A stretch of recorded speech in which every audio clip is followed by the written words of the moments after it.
All right, we in the building. We in the building. I don't know if I'm going to repost this, but if I repost it, shout out to Replay Gang.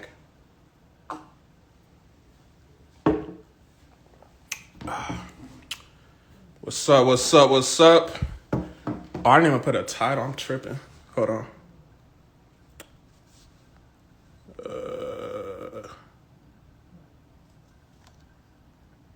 I guess I can't put a title no more.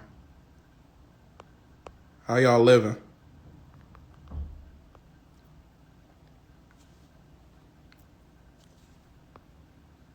Yeah, I think it's too late.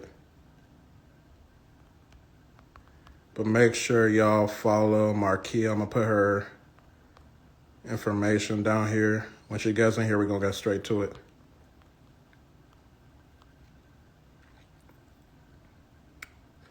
All right, Markia's in the building. Go ahead and request my live. And we're going to get straight into this talk.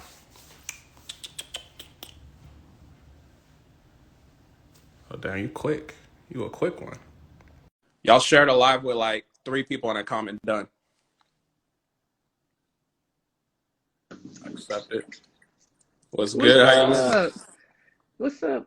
I'm all right. How you doing? You all right? I'm good, man. I'm blessed. I just seen something crazy on your page. It said about your TikTok. Like, Literally that's found crazy. out less than 5 minutes ago. So That's earlier crazy, today, man. We still giving gems, or what type of time we on? Of course. Okay, That shit don't stop. all That shit do not right. stop. Okay. Let me pin your name. Make sure y'all follow Markia. We're gonna get into the TikTok. The first live talking about the TikTok. All right, so let's just get straight into it. If you want to go ahead and introduce yourself to the people. So, what's up, everybody? My name is Markia. I'm known as the Money Plug on social media. I'm a board certified credit repair specialist and a credit literacy coach. I just curate content, just teaching you guys all about the things you need to know to not only rebuild your credit, but to fix it in the event that you just don't have what you need to hire someone. Okay, good. That sound rehearsed. You rehearsed that, or is it? No. You didn't rehearse it? All right, cool. All right, for anyone in here that don't know me, my name is Michael Benjamin. I'm the CEO of Consumer Ammunition Tactics, or CAT, where you leverage your credit, no debit. And when I'm talking about that, I'm talking about the fact that I help my clients with consumer education as far as the laws. I help with just understanding the different data points of making a good credit report and things of that nature. So if you want to tap in with me, you can click the thing up there, and then you can follow me, or you can follow the CA Tactics LLC page, which we're going to plug down. Without further ado, let's get straight into it. So I just want to know, for people that might not know nothing about credit, let's just talk about the basics. So we know payment history is a huge part. Can we talk about the different data points, maybe different accounts and things like that? So the first thing you need to know is what is reporting on your credit. And the only way to know that is to pull your credit. Right now, because of COVID, you can pull your credit report for free once a week at www.annualcreditreport.com. You go on the website, you fill out the information, you pull your credit reports, and you're looking at it and you just don't know how to make sense of it. First, these reports are not going to have your score. And I like that for people who are just starting out with their whole credit journey, because so many people get obsessed with the numbers, not realizing that what is reporting on your credit is what determines what your credit score is. So if you focus on the accounts that are reporting, on-time payment history, your credit card utilization, things like that, that is going to get you the better score instead of just dying for a point here and a point there. I really feel like the best way to understand that is to understand how your score is calculated. First of all, you need to be looking at your FICO score. That's probably the number one thing I say 1,000 times a day. Look at your FICO score. I use Smart Credit to look at my profile. It makes it easier for me to analyze my profile across all 3 credit bureaus. And I get all the notifications and things, obviously, when things populate. But I use my FICO personally to track my FICO scores. And the reason why I say use FICO is because that's the industry standard right now. No matter what lender you're looking at, 9 times out of 10, they're pulling from your FICO, whether it's your FICO base score or a FICO industry specific score. And it's really simple to understand how it's calculated. 35% of your credit is payment history. 30% of your credit is going to be your credit card utilization. So out of all of the available credit that you have to you as far as your revolving accounts, how much of it are you actually using? You want to keep this number less than 10%. I know y'all be Googling, Google say 30%, but if your score is less than 750, you need to get as many points from this section as you can. So you're going to want to make sure that you keep your credit card utilization to less than 10%. When it comes to age of your credit, that's 15% of your credit score. So age of your credit is how old is your oldest account? How old is your youngest account? What's the average age of accounts? That makes a difference. You should kind of have a revolving door of credit on your credit profile if you really want to make sure that you have a solid one. And then the last, couple of percentages is 10% is the mix of accounts. So do you have a good amount of credit cards and do you have a good amount of installment loans? And then inquiries. A lot of people be so stressed out, like, oh my God, I need to remove my inquiries. And that's literally only 10% of your score. Like, I promise that is not what's keeping you from a 750. But once you understand that, memorize that, and kind of internalize it, I really feel like it makes it easier for you to manage your credit because you understand how it's calculated on the back end. Perfect. I hope y'all taking notes if you're not familiar with credit. You mentioned FICO score. Some people might be using Credit Karma. Can you elaborate on what score Credit Karma uses? Yes. So Credit Karma and a lot of the other credit monitoring apps, they use your Vantage score. There's nothing wrong with it. Vantage score 3.0 was very helpful, before FICO really became popular. And it's a competitor, but to be honest, most lenders use FICO. If you can't afford a credit monitoring subscription, of course you're going to use Credit Karma. And that's okay, but your FICO score tends to be a little lower than your Vantage score simply because things that Vantage will give you points for, FICO will not. For example, if you have a collection account and you just straight up pay it, so it's a paid collection, you might get a couple points back with your Vantage score, but FICO will not forgive you for having that collection because you lost the points for having the collection, not having the unpaid debt. So that's just like one of the differences between the two. Okay. Why do you think people should even care about credit? What if I'm just I don't really care about credit like that? Like, why should I Cash even is care only about going to credit? get you so far. There is a very small percentage of people who actually have the money, the cash on hand to really live the way that you want to without credit. Think about it. So your phone that you get from T-Mobile or AT&T, unless you pay cash like $1,000, that's credit. When you apply for an apartment, they're running your credit.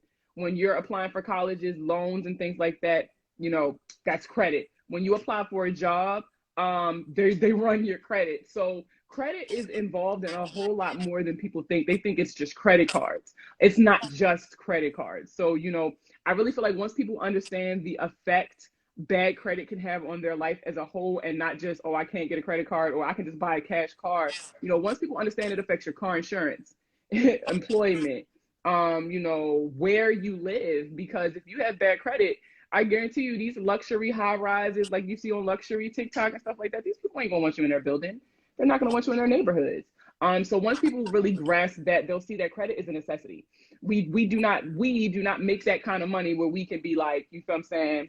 I'm just gonna drop $1 million on a house. I'm gonna drop $100,000 on a car. You feel what I'm saying? We don't have that. Even celebrities have credit. The majority of your favorite celebrities use credit to get the things that they have. So, I really feel like once we get out of the mindset of credit is only credit cards, I really feel like that's when people really see the value in it. And I feel like if you have $100,000 even to drop on that vehicle, why would you drop on? You could go distribute it. You can invest it somewhere else. You know what I'm saying? So yeah, credit is definitely important. I want to talk about TikTok, right? So you use TikTok as a platform as far as educating people about credit. And I think a majority of people on TikTok, they're little kids and stuff like that. So me personally, I didn't get a credit card till I was 20 years old. So I kind of felt like I was late in the game. When you're creating these TikToks, are you keeping these kids in mind? I know majority of your clients are Black people, but what's the mindset?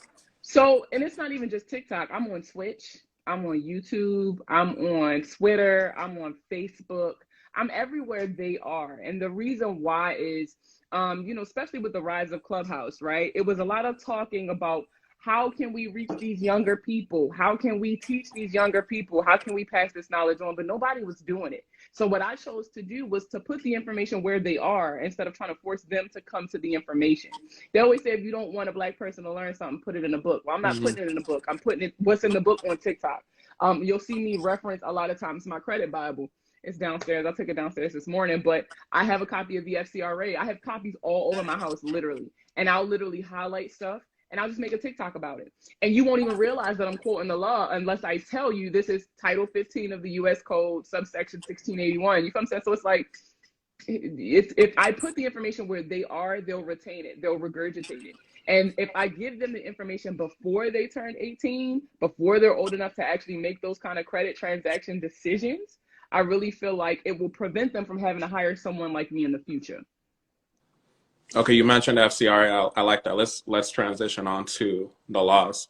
So a lot of people don't know, some people do know about these different laws that are set in place to actually protect us as consumers. And I've recently, within the last year, figured out about different laws that help us, like the FCRA, the Fair Credit Reporting Act, if you don't know, which is 15 USC 1681. Can we talk about certain parts of the FCRA and maybe even the FDCPA as far as, being called, violations, things like that, just so people can know? Yeah, so the Fair Credit Reporting Act was created to kind of give consumers rights. It used to be they could just say whatever they want, do whatever they want to you. But once the government became involved, they tried to regulate how credit works or how credit operates. And these are protections. Protection is in the name, right? The consumer protection laws, because these are for us to use, but in order to use them, you got to know what they are. Yeah. The FCRA, I kind of call it the house, right? That houses all of the other laws that kind of protect us. But the FCRA overall, it promotes the fairness and the accuracy and the privacy of the information that credit reporting agencies kind of have on us. I've talked about it a couple times on like lives and in videos, but there are dozens of credit reporting agencies. It's not just Experian and Equifax and TransUnion. They get their information from third-party reporting agencies. And so the FCRA governs how the information is reported, how the information is kept, how long the information stays on our credit reports, things like that. Then there's the FDCPA, which is the Fair Debt Collection Practices Act, that outlines what debt collectors can and can't do. That's probably the most popular of the laws that fall under the FCRA, honestly. And it's probably the most important. So for those of you who want to fix your credit yourself, or if you want to get into this space, you really, really, really need to download and just really analyze the FDCPA, because that's how I get the majority of my deletions when I'm working with my clients. FACTA, or the Fair and Accurate Credit Transactions Act, that gave us a lot of the benefits that we got as far as identity theft. So fraud alerts, the fact that we can get a free copy of our credit report every year, that was given to us by FACTA.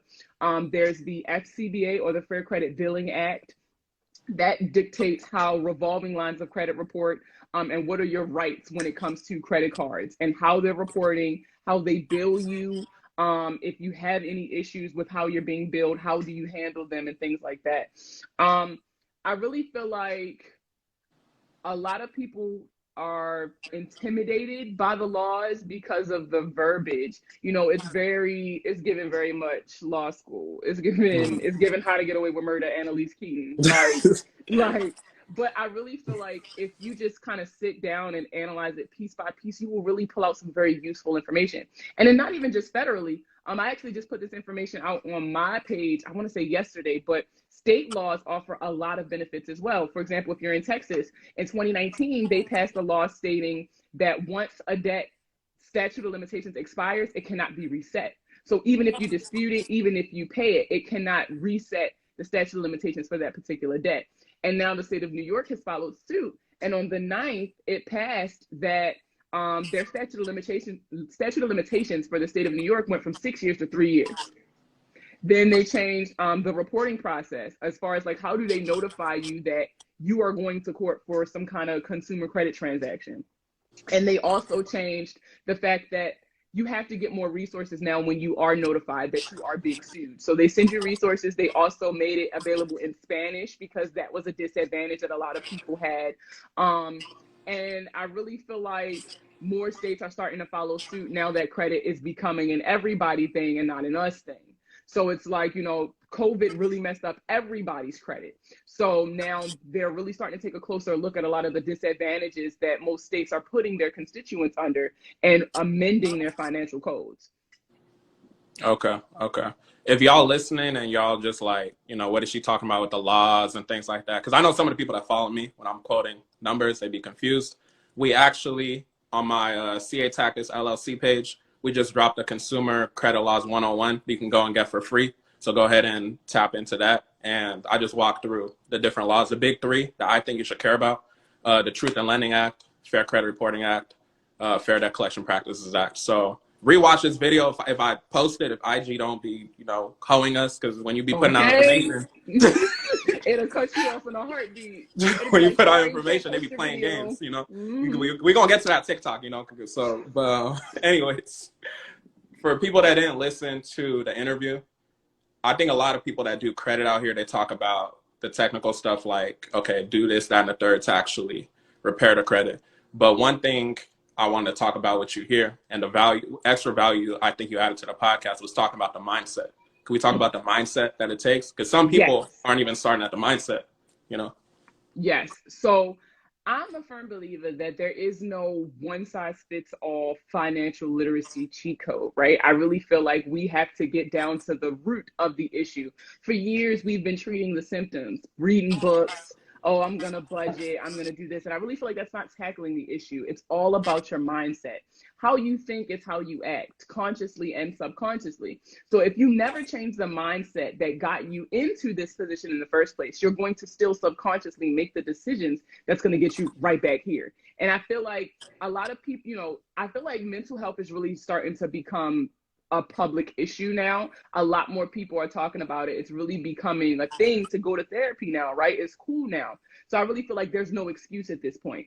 If you have issues financially, if it's with credit, if it's with money management, whatever it is, you need to go to therapy, because there are some childhood traumas that could be tied into, why you make the decisions that you do. There are some people who generationally, they were taught never to use credit. You don't need a credit card, only pay cash. If you can't afford it, then you don't need it. That right there is something that you have to unlearn. And it's not as simple as saying, don't do that, because that's something that you've been doing I'm almost 30, I'm 28. So that's something I've been doing for 28 years. I can't just change that in a day. And so going to therapy while you're making this transition, because it's a lifestyle change. It's not just something you do today and it's done tomorrow. It's an entire lifestyle change. So I really feel as though if you are embarking on this journey, you need to go to therapy, period. Because we have to address, why are you making these decisions? Why do you believe these things? What behaviors were you taught that you have to unlearn, and things like that?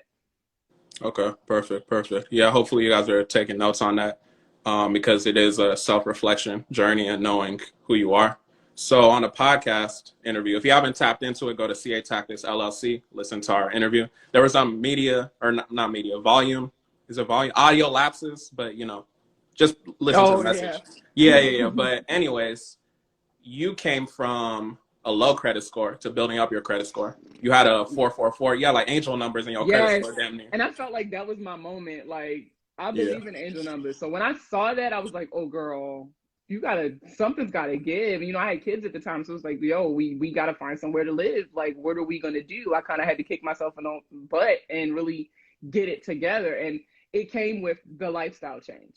I had to really, I started going to therapy and really attacking, I was also a domestic violence survivor, but that also came with financial abuse. So I had to unlearn, those things that I learned, in my first marriage. I had to unlearn a lot of the childhood traumas, growing up, not having money, you kind of hoard money. But if you just got money sitting everywhere, it's not doing anything for you. And so it was a lot that I had to kind of unpack on my own. And so when I teach these things and when I speak about these things, I'm not speaking from that mindset of I'm looking down on people because I know more. I'm speaking to people and with people because I've been there. I've had the bad credit. I hired the Lexington Laws, the people promising credit sweeps. I almost bought a CPN one time. Like, I was there, so I get it. You feel what I'm saying? So it's like, and I think that's why I resonate with so many people, because I don't talk at them or down to them. I'm talking with them, because this is a us thing. We're kind of in this together. And that's how I am with all my clients, people who DIY, all of that. Like, we're in this together. Can we talk about how long it took you to actually do it, because some people want their credit to be done in 2.2 seconds, but they done mess up their credit their whole life. They damn near pushing 40. You know what I'm saying? So it's like, can we talk about the time it So took? this was 2014 Okay. when I looked at my credit because I got denied for something, and I looked at the score and it said 444. This is 2021, and I'm just now. Last time I checked, my score was a 728. So not 750 yet, but I'm getting there. But you know, time is the biggest thing that a lot of people don't take into account. You need time. Your accounts have to age. Those old derogatory things got to fall off. Like, you have to give yourself time and give yourself the grace, because a lot of people think their life is supposed to be so put together by a certain age, and they think everything's supposed to be perfect, and then they see everybody with all these fancy things and these nice things, and they think, I'm supposed to have that. And maybe you are. Maybe that is kind of a part of your journey, but you got to get through this first, and you can't rush it. When you take shortcuts, shit happens. So, you know, you gotta, if you're going to do this, then you gotta buckle up, because it is a long ride. Definitely.